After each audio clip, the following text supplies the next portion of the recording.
Hello everyone, welcome to my Midnight Pocket Dimension. I watched some stuff and I'm gonna tell you about it, and that's what we're gonna do. So, starting with movies. I only watched 3 movies this month, so that will be pretty quick. I don't know how I went the entire month without watching more than 3 movies. I did watch a lot of shows though, so that's probably why. How do we feel about this lighting? Is this a mood? Is this a vibe? I don't know, I'm kind of digging it. Okay, anyway, movie time! The first movie that I watched was Gunpowder Milkshake, which at the time I was like, this is fun, like I'm enjoying this, but now in this moment right now, if I'm being honest with you, this film has escaped me. It's only been a few weeks and already I've forgotten about it. So here's the thing. Everyone's saying Gunpowder Milkshake is like a ripoff of John Wick, and they're right. It is absolutely that. No other way to describe it to you. It is John Wick, except instead of Keanu Reeves, it is Karen Gillan. But like, does that sound that bad? That really doesn't sound bad to me. Everyone's like, oh, you can't have John Wick without Keanu Reeves. It's just not the same. And I'm like, well, it's not as good. It's not as good as John Wick, for sure. 100%. Gunpowder Milkshake is not even close to as good as John Wick. I know some people don't like it, but I do. It's fun. However, I think Gunpowder Milkshake was still really fun, and it had some great action scenes, some really brutal scenes. Like, it was good. It was fun. I thoroughly enjoyed my experience. I think emotionally it fell a little bit flat. Like, John Wick doesn't have a whole lot of plot, but it still is very emotionally resonant. Even though it's pretty simple and pretty base level, you still feel something, you know? Whereas in Gunpowder Milkshake, I didn't really care about any of the characters that much. I was just like, ooh, cool action scenes, yeah. But it was still really fun, and I think the performances from everyone were really great. But to summarize, Gunpowder Milkshake is a Netflix original film, and it stars Karen Gillan, and she plays an assassin, and she is trying to protect this 8-year-old girl, and she reunites with her mother, who's played by Lena Headey, who is amazing, and I love her in this movie. She's such a badass, and they're basically trying to take down this crime syndicate and its army of henchmen. So like, the plot by itself is like whatever, but it was really visually stunning. It had a lot of like neon vibes, like technicolor, bright colors and rainbow, and like it was just really cool to look at, and the action sequences were really, really clever and pretty violent, and it was just like fun. I don't know, it was fun. I liked it. Again, don't really remember that much about it, so it didn't like blow me away. I'm probably never gonna watch it again, but it entertained me for an evening, all right? That's all we want.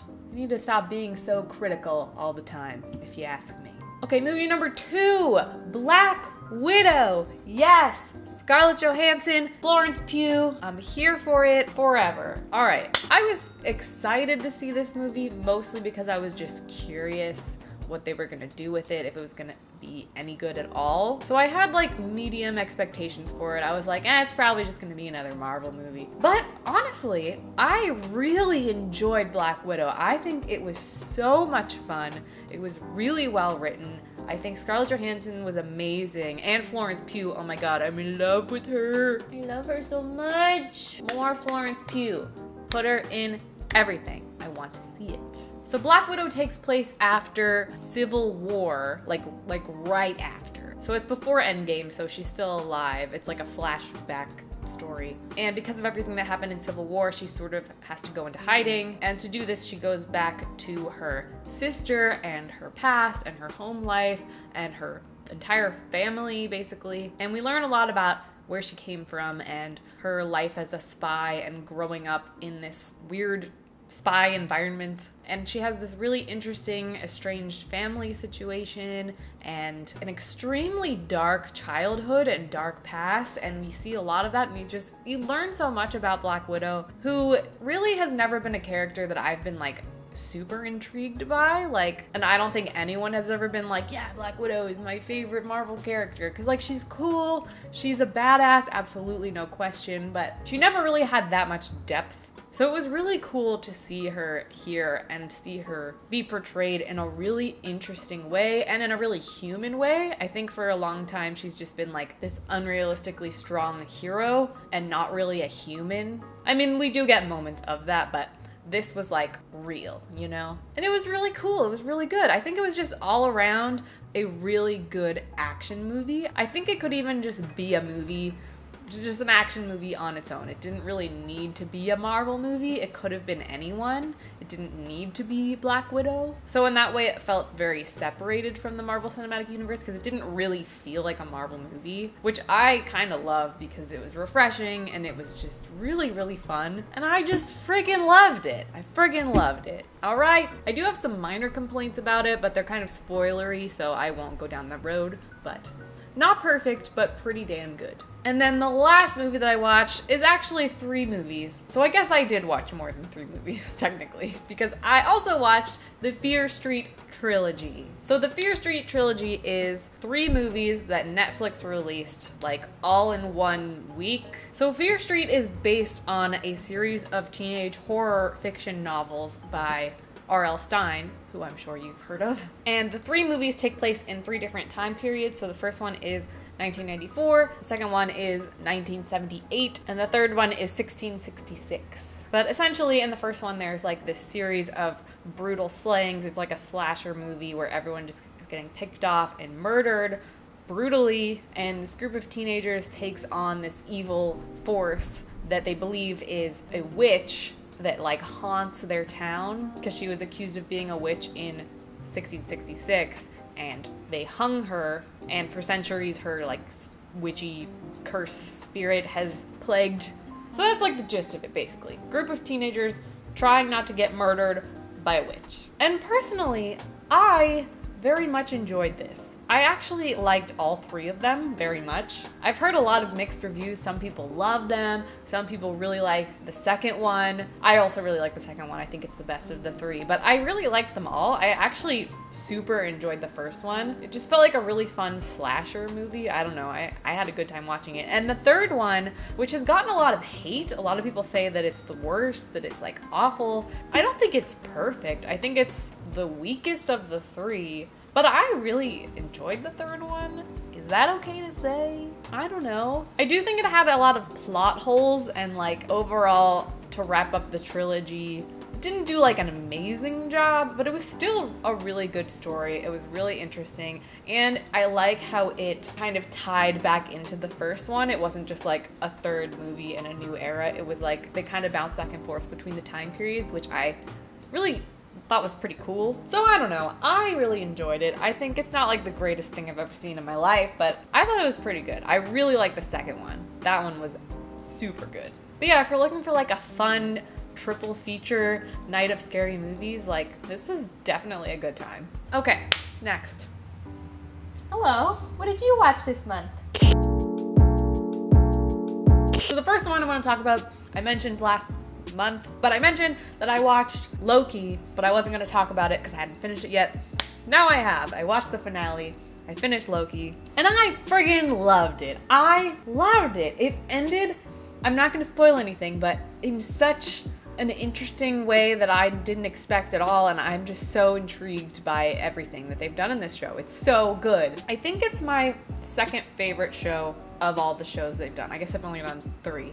WandaVision was my favorite. WandaVision, I had some minor complaints, and I don't think I have any complaints for Loki. Okay, I take it back. Loki is my favorite. Loki, I don't have any complaints. Loki was the best. It was so surprisingly amazing. And I think what I like about it the most is that they can just do anything. Like, I'm so excited for future seasons. I'm so excited for Doctor Strange and the Multiverse, or whatever that's called. Like, they're opening so many doors to so many amazing creative possibilities, and I just cannot wait to see what they do with it. It's so cool. So yeah, I really, really liked Loki. I thought it was amazing. It was really funny. I think the casting of Owen Wilson was so like surprising yet made perfect sense. Like I can't imagine anyone else playing him. He was perfect. And his chemistry with Tom Hiddleston and their like banter, oh, it was everything. Everything. Okay, the next show that I watched was the Gossip Girl reboot, which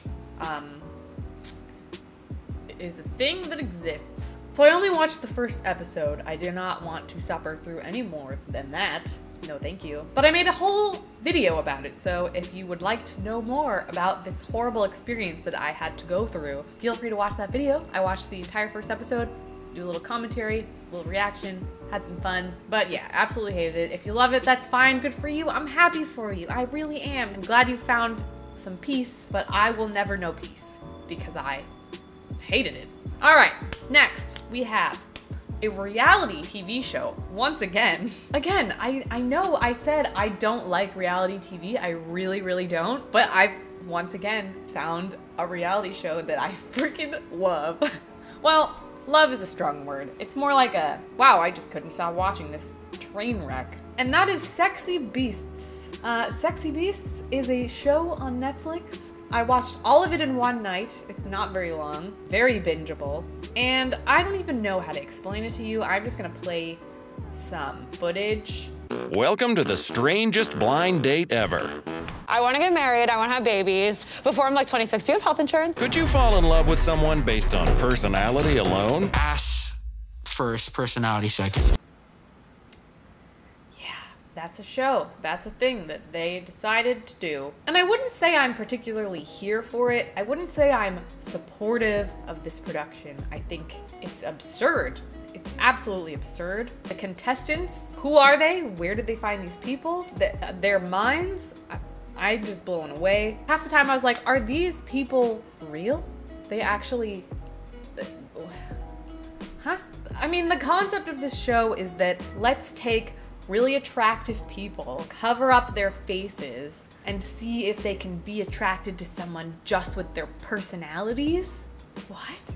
What a weird, vain concept. It's basically Love is Blind, except with animal masks. It's very disturbing.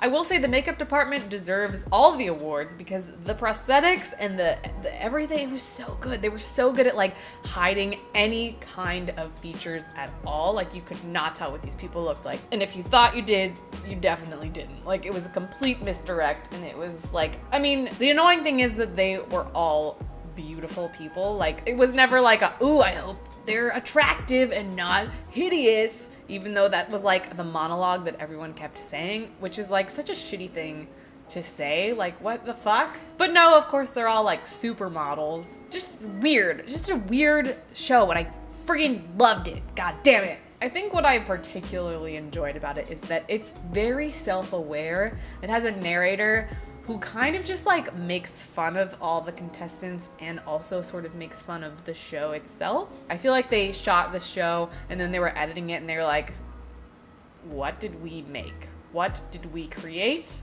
What are we putting into the world? We have to make fun of it. We have to make it cheesy and campy and funny. And they succeeded, and honestly, it was everything. And the last show on my list that I'm very excited to talk about is Mad Men! I have never watched Mad Men.